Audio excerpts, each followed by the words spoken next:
はい、皆さんこんばんは。本日はですね、東京丸いデトニックス45コンバットマスターガスブローバッグをご紹介したいと思います。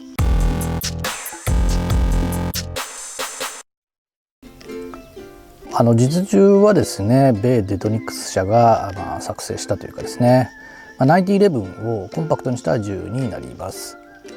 もともとコンパクトな銃が好きなのは、以前からお話ししておりますけれども、なのでこの銃もですね、昔から気になってはいました。デトニックスでも私が気になったのはですね、どちらかというとこちらのですね、フレームシルバーモデルです。シルバーの銃はほとんど気にならないんですけれども、このツートンカラーが妙にかっこよくて、また非常にタクティカルな感じもしてですね、気に入ったのを覚えています。ただ先送りしているうちにですね、限定モデルだったようで生産終了してしまいました。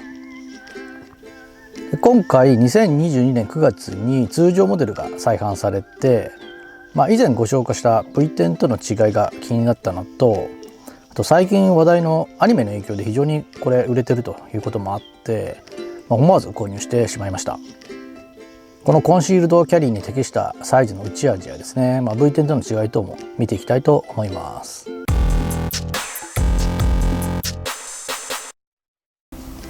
はい、手にした印象ですけれども、やはり小さいですね。9011と比較すると、はい、こんな感じですね。かなり小さいのがわかるかと思います。あと色合いはですね、サンドブラスト加工がされているので、先ほどの9011と少し似ているかと思います。若干ですね、金属感が高いのが印象的です。あとグリップですね、こちら短いのが非常に特徴的だと思います。後ほど紹介しますけど、リアサイトもですね、位置も印象的ですね。全体としてやはりスリムでコンパクトなのが印象的であります。それでは各部見ていきたいと思います。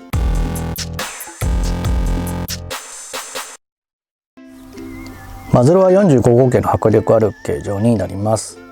アウターバレル、こちらはシルバーで、リコイルスプリングガイドのこちらですね、この先端の形状が特徴的だと思います。フロントサイトはですね、固定式で少し低めの設定だと思います。リアサイトはですね、この接近戦重視のためにですね、通常よりポジションがですね、前に設置されているのが特徴的です。左側の刻印は薄めにデトニックス45とありますね。非常にシンプルだと思います。V10 の刻印形態と比べると彫りが浅めなのがわかるかと思います。フレーム下にはレールはないです。パーティングラインもありません。トリガーの前方はですね、セレーションが入っていて、こちらはシルバーですね。トリガープルは非常に軽めだと思います。スライドストップは左側のみで、こちらも金属製になります。セーフティーは左側のみのこちらコック&ロック形式ですね。はい。このセーフティーの長さなんですけれども、V10 と比較するとですね、非常にコンパクトになっているのがわかるかと思います。グリップはシングルカラムマガジンのため細めです。先ほど見ましたけど、短いのが特徴ですね。V10 と比較してみると分かる通り、V10 の方がかなり長く感じますね。グリップパネルは木目調のフェイクウッドになります。グリップは手が小さい私でもですね、小指がなんとか入る長さですね。マガジンハウジングはラバー加工されていて、グリップ力は高いと思います。グリップ後方のガバメント系の特徴であるグリップセーフティーがここないんですね。これも特徴ですね。これは作動の確実性を重視して改良されているようです。あとですね、こちらビーバーテールですね。こちらもビーバーテールとは呼べないぐらいの長さに変更されてますね。ファイアリングピンは六角ネジですね。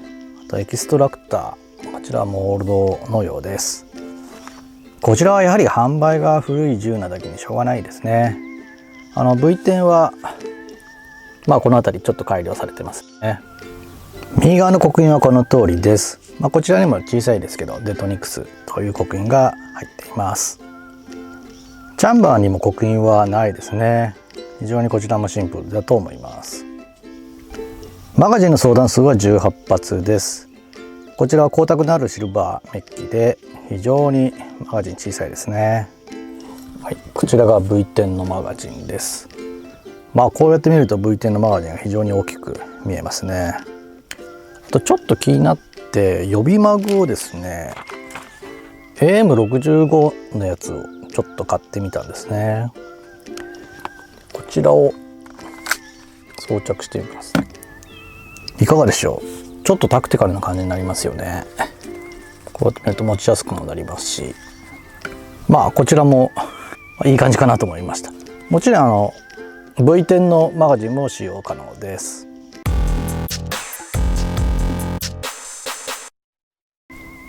それでは通常分解したいと思います。マガジンは抜いておきます。じゃあスライドをですねここに合わせていただいて、こちらから押してもらうと、はい、スライドストップレバーが外れます。そうするとスライドとフレームに分解できます。で、リコイルスプリングガイド、これをですねこのプラグと一緒にですねちょっと取るといいと思います。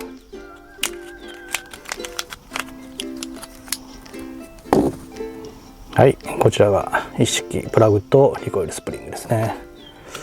で前方からはい、こちらがアウターバレル一式になります。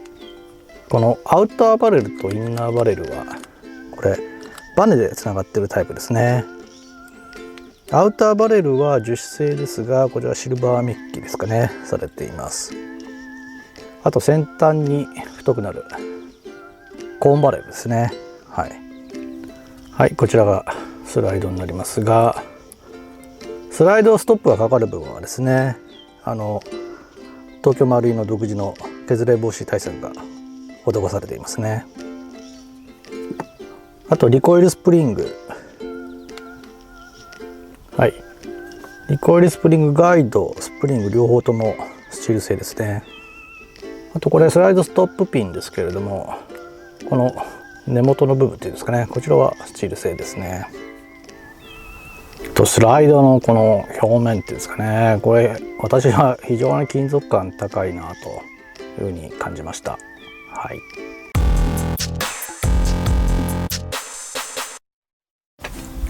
全体の感想になりますけれども、まずは非常に小さいのが印象的ですね。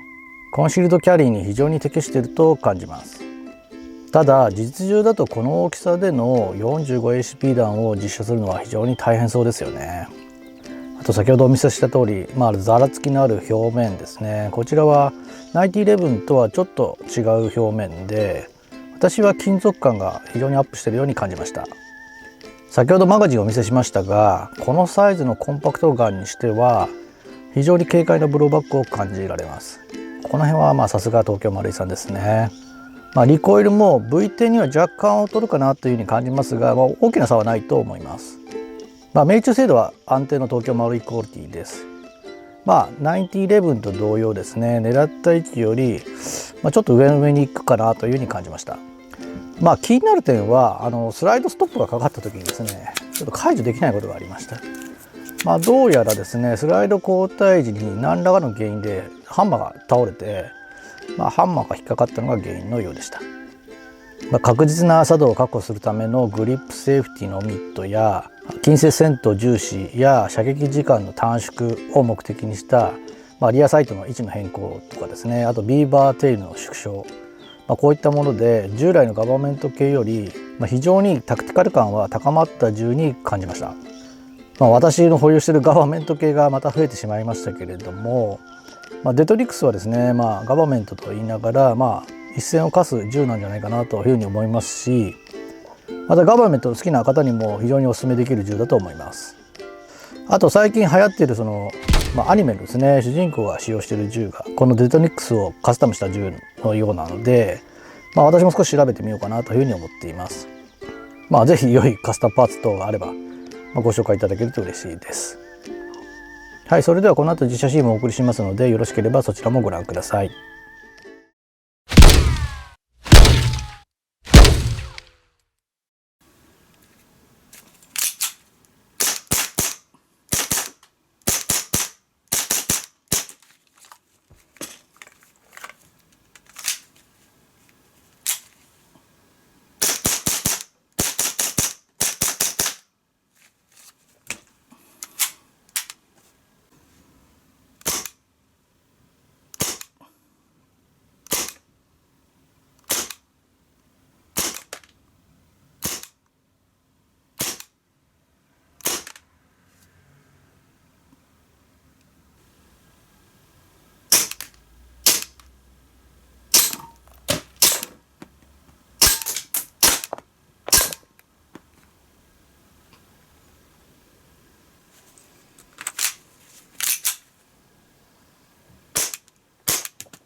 はい、最後までご視聴ありがとうございました。またお会いする日まで。さようなら。